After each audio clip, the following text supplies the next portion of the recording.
অনুপ্রবেশ ইস্যুতে বারবারই এ রাজ্য একেবারে সরগরম হয়েছে। আর এবার অন্তত 10 জনের পরিচয়পত্র পাওয়া গিয়েছে যারা আসলে বাংলাদেশের নাগরিক কিন্তু পশ্চিমবঙ্গের ভোটার।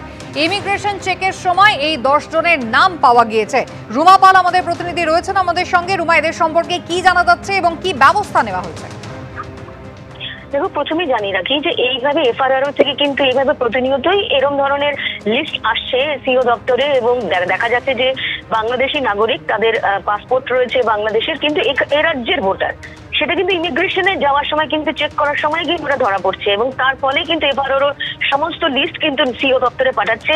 এই মর্মেই কিন্তু আরো 10 জনের নাম এসছে, যাদের কিন্তু বলা হচ্ছে একদম ফ্রডুলেন্ট অবটেন্ড ইন্ডিয়ান আধার কার্ড রীতিমতো বলা হয়েছে। কারণ এখানকার আধার রয়েছে, ভোটার কার্ড রয়েছে, এবং সে সমস্ত খতিয়ে দেখে কিন্তু এফআরআর এই সমস্ত 10 জনের নাম বাতিলের কথা বলেছে সিও দপ্তরে।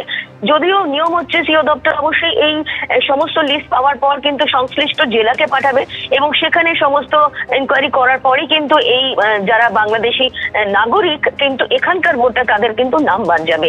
কিন্তু বারবারই কিন্তু সিও দপ্তর বা নির্বাচন কমিশন বলে আসছে যে বৈধ ভোটারের নাম বাদ যাবে না, কিন্তু যারা বাংলাদেশি নাগরিক কিন্তু এই রাজ্যের ভোটার হয়ে বসে আছে এবং তারা কিন্তু অবৈধ, সেক্ষেত্রে কিন্তু তাদের নামের যে তালিকা সেটা কিন্তু এফআরআরও দপ্তর থেকে কিন্তু বারবার পাঠানো হচ্ছে সিও দপ্তরে।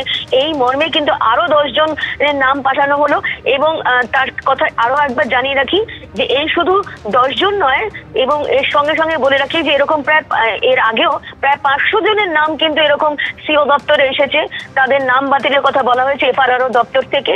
এবং যেহেতু ইমিগ্রেশনেই এরা ধরা পড়ছে, যেখানে ওদের পাসপোর্ট রয়েছে বাংলাদেশের কিন্তু এই রাজ্যের ভোটার, তারপরে কিন্তু সিও দপ্তরে এই নামগুলো পাঠানো হচ্ছে, এবং তারপরে এদের নাম বাতিলের খাতায় যাচ্ছে আর কি। রুমা, ধন্যবাদ।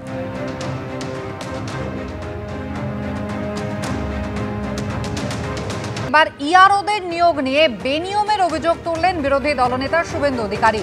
অবিলম্বে ব্যবস্থা নিতে নির্বাচন কমিশনকে আর্জি জানিয়েছেন তিনি। ডব্লিউবিসিএস অফিসারদের বদলে জুনিয়র অফিসারদের নিয়োগ করার কাজ চলছে। নির্বাচন কমিশনের গাইডলাইনকে অগ্রাহ্য করেই নিয়োগ চলছে।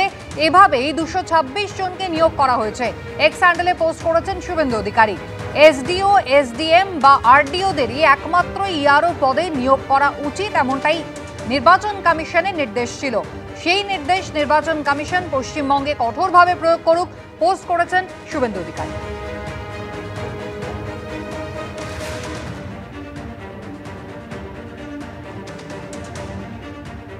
এসআইআর এর প্রস্তুতি চলছে রাজ্যে জোর কদমে। ইতিমধ্যেই নির্বাচন কমিশনের আধিকারিকরা তারা এসেছেন। গত দুদিন ধরে দফায় দফায় বৈঠক হয়েছে। পশ্চিমবঙ্গে এসআইআর প্রক্রিয়া শুরু কবে থেকে হবে? সূত্র মারফত জানা যাচ্ছে আগামী সপ্তাহ থেকেই পশ্চিমবঙ্গে এসআইআর শুরু হয়ে যাবে। 3 মাসের মধ্যে গোটা প্রক্রিয়া শেষ হবে। এসআইআর প্রক্রিয়া শেষ হওয়ার 3 মাস পর হবে এই রাজ্যের বিধানসভা নির্বাচন।